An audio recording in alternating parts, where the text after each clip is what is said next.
have been pissing like I have a UTI for the last 2 hours. My name's Clayton, I'm Australian, and I've been in London for the last 8 years. I didn't realise how passive-aggressive people could be until I moved to London. Because in Australia, if people think you're a dick, they'll just call you a cunt for good measure. But not in London. In London, people are passive-aggressive. They say things like, oh, that's really interesting. Or, people are really racist in Australia, aren't they? Bit fucking cheeky coming from the people that colonised us.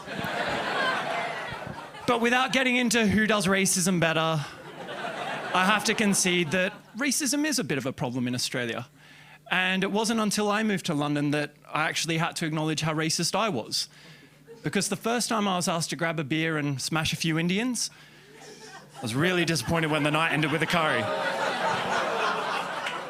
It's all right, I want to make this a safe space. So to make everyone comfortable, I'm only going to be making fun of the English from now on, because outside of sport, they have no cultural self-esteem and it's pretty much a victimless crime.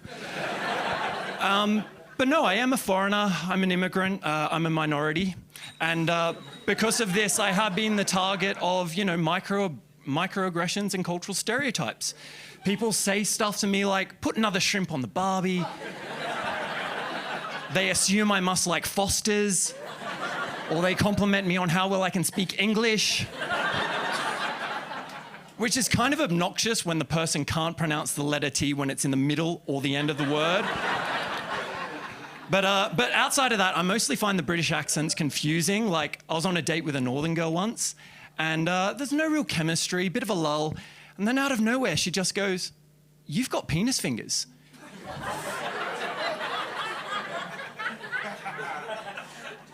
So I was trying to be a gentleman, and I was like, "Oh, you've seen some weird dicks, haven't you?"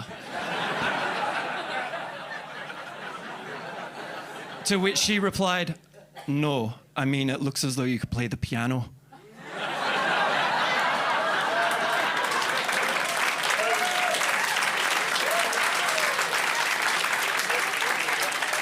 She did not want to see my dick after that. That night was the most awkward wank of my life. Just sitting at home, trying to pretend I wasn't being jerked off by 5 small prehensile penises.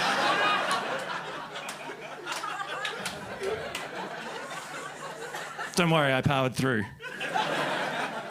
But aside from that, I don't think it's the accent. I think it's the slang that's the most confusing thing. Like in Australia, if you think someone's attractive, you say they're hot. In the UK, you say they're fit.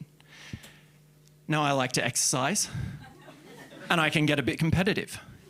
So the first time a mate said, "Oh, she's fit," I was confused, but also a bit intrigued. I was like, "How do you know?"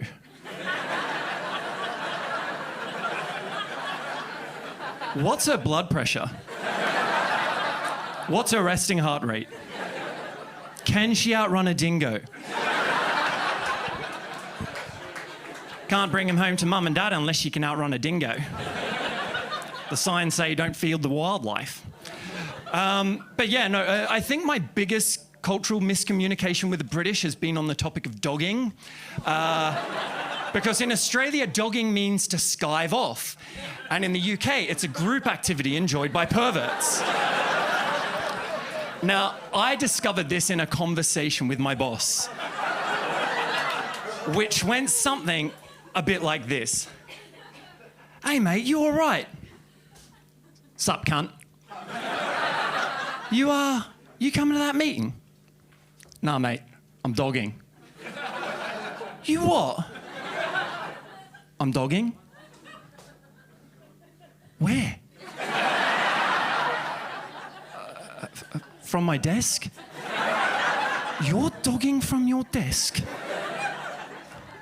That is a strange way to phrase it, but yes. "Can I come?"